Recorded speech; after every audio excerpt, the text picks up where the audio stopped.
In 1999, a neuroscientist named Helen Fisher put a group of people who claimed to be deeply in love inside a brain scanner. She expected to see the reward centers light up. She expected dopamine activity. She expected to find the biology of pleasure. What she found looked far more like a disease. The brains of people in love showed activity patterns almost identical to those of people with obsessive compulsive disorder. The same regions. The same intensity. The same inability to redirect thought away from a single fixation. The people in the scanner weren't experiencing pleasure. They were experiencing something closer to a compulsion they had no mechanism to override. Fisher spent the next 2 decades trying to explain what she had found. This video is about what she figured out. There is something about the way you are feeling right now, or the way you have felt before, that by the end of this video you will not be able to explain the same way you did before you started watching. Let's start with what actually happens in the first few seconds. The moment your brain registers someone as a potential romantic partner, a cascade begins. It doesn't wait for a second date. It doesn't wait for a conversation. In some cases it doesn't even wait for eye contact to break. The cascade starts in the ventral tegmental area, a small cluster of cells deep in the brain that is part of the oldest, most primitive reward circuitry you have. Those cells begin releasing dopamine.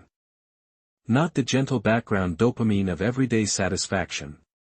A targeted surge. Directed specifically at the person your brain has just flagged.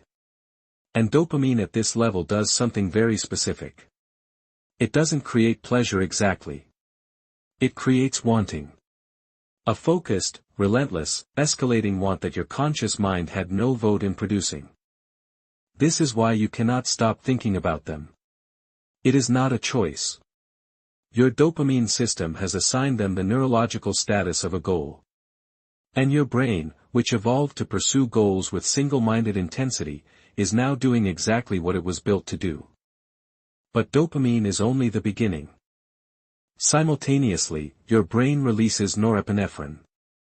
The same chemical your body uses when it detects physical danger. Your heart rate increases. Your palms sweat. Your attention sharpens to a point.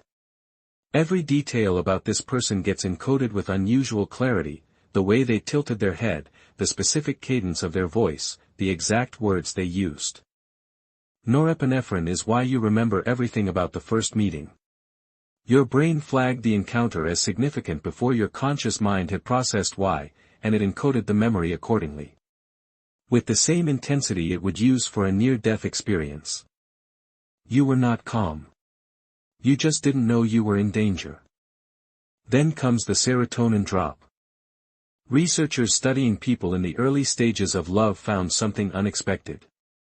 Serotonin levels, the chemical most associated with contentment, satisfaction, and the ability to let go of fixations, dropped significantly in people newly in love.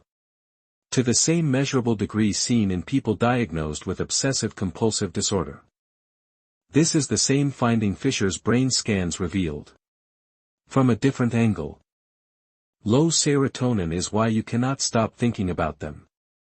Not dopamine. Dopamine creates the wanting. Low serotonin removes the circuit breaker that would otherwise let you redirect your attention somewhere else. Together they create a closed loop. The wanting intensifies. The ability to stop wanting disappears. The result is a state that, by every clinical marker, looks like an obsession your brain manufactured and handed to you without asking. But here is where it gets strange. This process doesn't feel like a malfunction. It feels like the opposite. It feels like clarity. Like finally seeing something you somehow missed before. The entire subjective experience of falling in love, the heightened awareness, the sense that this person is uniquely significant, the feeling that the world has sharpened into focus, is produced by the same neurochemical state that your brain uses for survival-level threat response.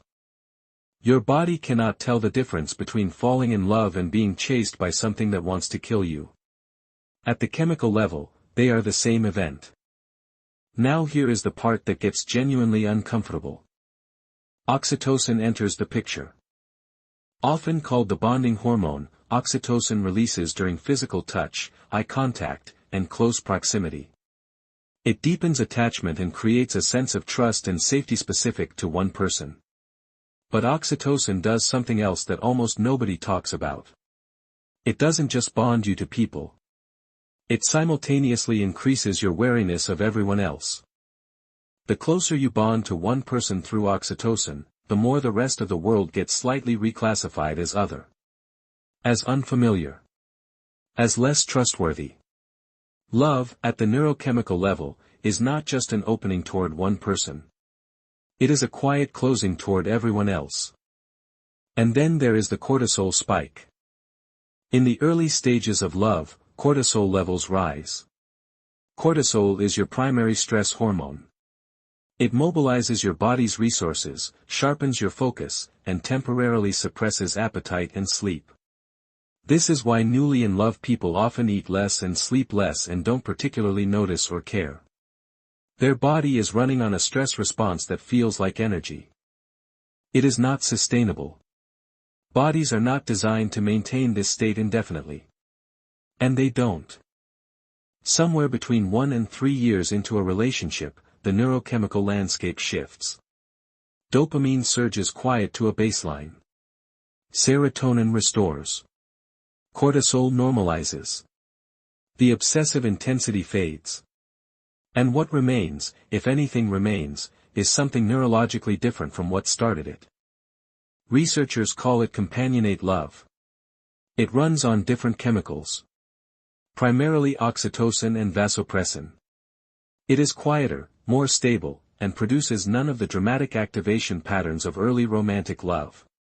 It doesn't feel like falling. It feels like arriving. Many people interpret this transition as the love dying.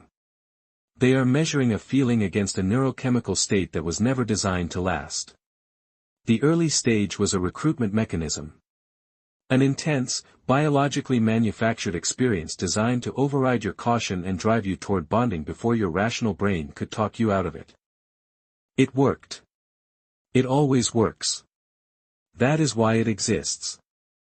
The part that follows, the quieter, more deliberate thing, is actually the more remarkable achievement. Because it runs not on a chemical surge but on a choice. Repeated, daily, without the neurological enforcement that made the early stage feel inevitable. Fisher's original finding never stopped being strange to her.